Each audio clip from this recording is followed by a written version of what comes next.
walking around the BRI show, and guess who I bumped into? Two old friends, right?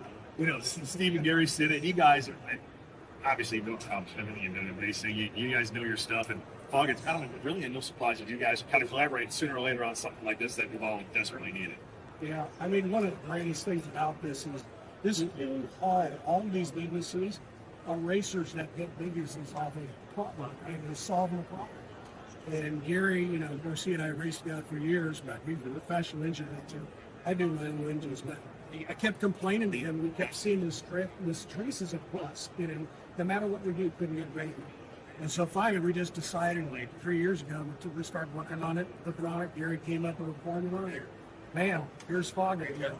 So when you're done racing, you spray it down through the car.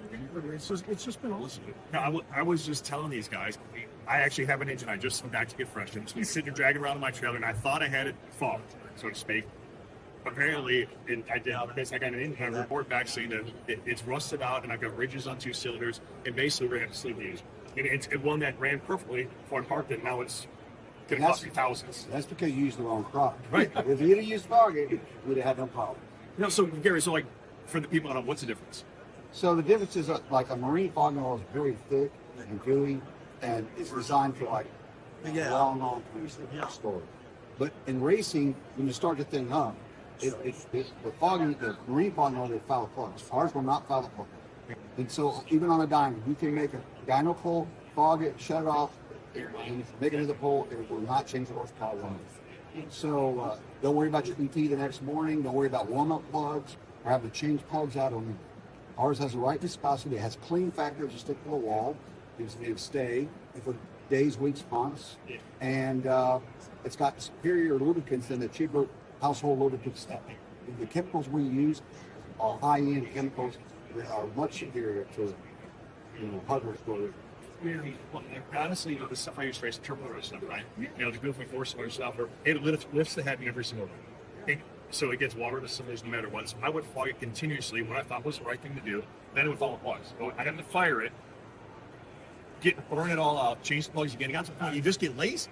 You know what I mean? It's a hot, sunny day. You know what I mean? It's humid as all get out because we're racing Topeka, Kansas in the summer. And that's actually the worst conditions possible for it to get lazy. Yeah. I mean, this product, you know, after being a keen in for so many years, it was when we joined on this was really about making a premium product that works for any kind of. Right.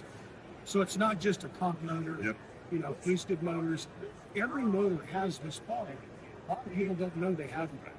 Those of us that have done this for years, we know it. But even like the average tractor racer, they don't know that the inside of that cylinder is rusting in between pieces, right? Or the guy who's got that street rod that makes 1,000 horsepower. He only drives on sunny days. Or a classic car even. And they sit all winter. Right.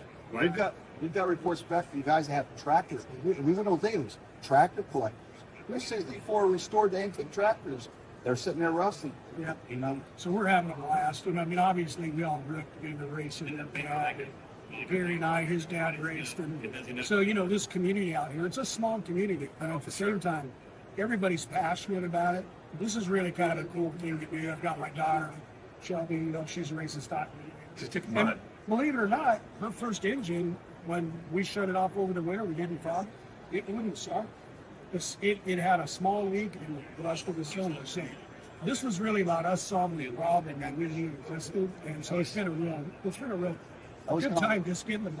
It's kind of a funny story because I've been trying to sell him on that scale. Let's do this.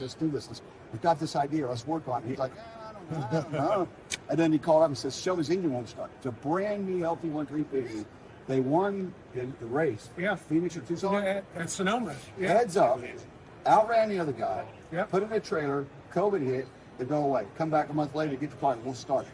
They're trying the MSD Bosch's carburetor, and they won't start calling me. Let's do a compression test. I said, 20 pounds. I said, it rusted. Like, no way.